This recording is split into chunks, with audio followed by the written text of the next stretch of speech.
Welcome to this video on the theme of social class in An Inspector Calls. The quotes and page numbers are incidentally taken from the Heinemann edition of the play.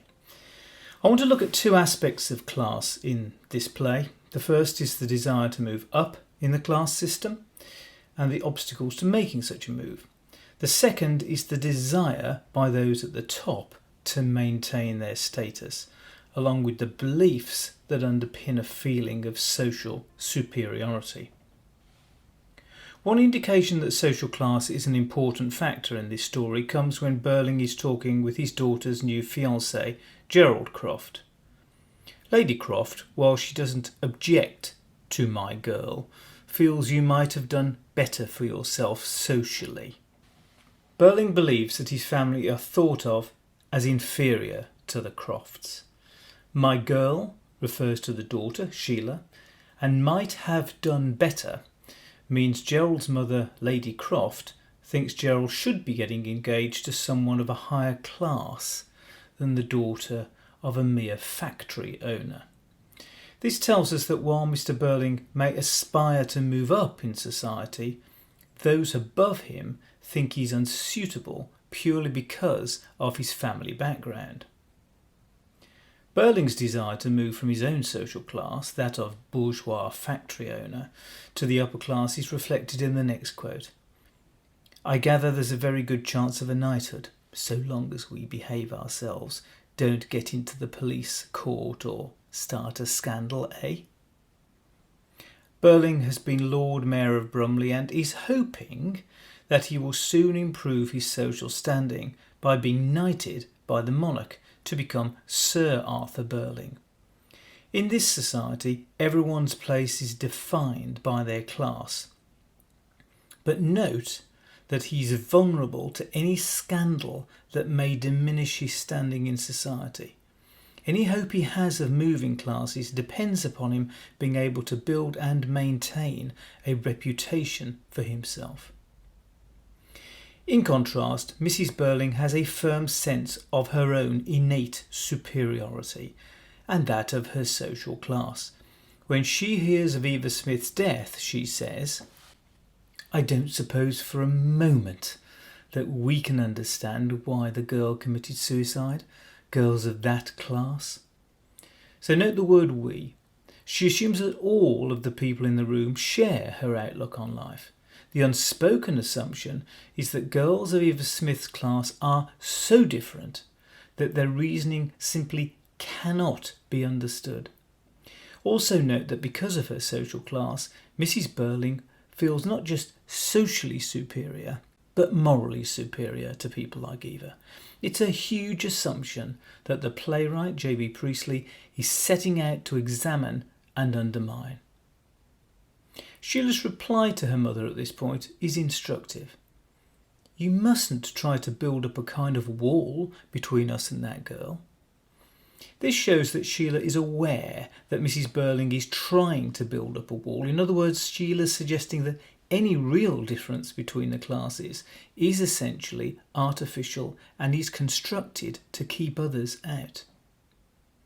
And when the inspector agrees with Sheila, Mrs. Burling says, that, I consider, is a trifle impertinent, Inspector. This remark tells us a lot about this character and her class assumptions. The word impertinent means not showing proper respect. So people of a lower class, including the police, are not even allowed to question her views. And it's noticeable that Sheila again gently challenges her mother's prejudices, saying, impertinent is such a silly word. But later in the play, Sheila begins to take a firmer attitude. She says, it means that we've no excuse now for putting on airs, and that if we've any sense, we won't try. The phrase putting on airs means false ways of behaving that are intended to make other people feel that you are important and belong to a high social class. So Sheila is arguing that the Burlings should abandon any pretense that they are better than Eva. But the qualifier she uses, if we've any sense, also foreshadows the fact that Mrs. Burling does not have the sense to see that her belief in her own superiority is false. Evidence that Mrs. Burling continues to put on airs comes in this quote. "I think it was simply a piece of gross impertinence, quite deliberate, and naturally that was one of the things that prejudiced me against her case." Mrs. Burling immediately assumes that Eva Smith was impertinent. We have this word again meaning disrespectful to someone of a higher class or position. And she openly admits that she was prejudiced against Eva, literally prejudging her based on her social class. And Mrs. Burling's prejudice extends even further when she talks about Eva refusing money from her boyfriend. She was claiming elaborate, fine feelings and scruples that were simply absurd in a girl in her position. Scruples are doubts about the morality of an action, and absurd means illogical or inappropriate. So Mrs. Burling thinks it's illogical that Eva, as a lower class person, could even have moral doubts about taking money. Eva cannot win. If she'd taken the money, that would be taken as typical of her class. When she says she refused the money, her decision is dismissed as absurd because she's incapable of having such feelings.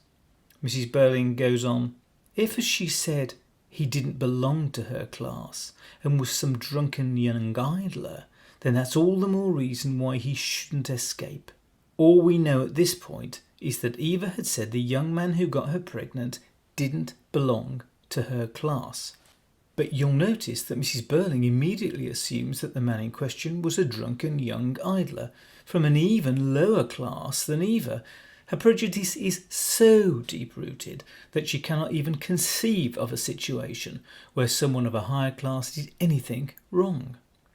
Which is why she's so shocked when the drunken young idler turns out to be her son Eric. "But I didn't know it was you. I never dreamt. Besides, you're not the type. You don't get drunk."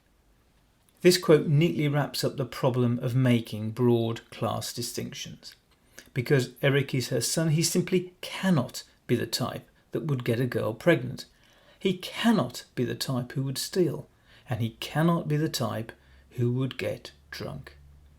Except that he is the type, and Mrs. Burling hasn't noticed because she hasn't been looking. Now what happens at the end of the play is that Mr. and Mrs. Burling and Gerald find ways to defend their views. The inspector was a fake. The girl must have been a number of different people and not the same person. It's all a hoax. Mr. and Mrs. Burling and Gerald cannot face the idea that class distinction is a pretense and can only be maintained by prejudice and a desire to ignore evidence that doesn't fit their narrative. So do look out for some of these features as you read and watch this play, and I hope that this video has given you some useful insights that will help you to get greater enjoyment from J.B. Priestley's An Inspector Calls. Give a thumbs up if you enjoyed this video and subscribe now so that you never miss any of my future posts.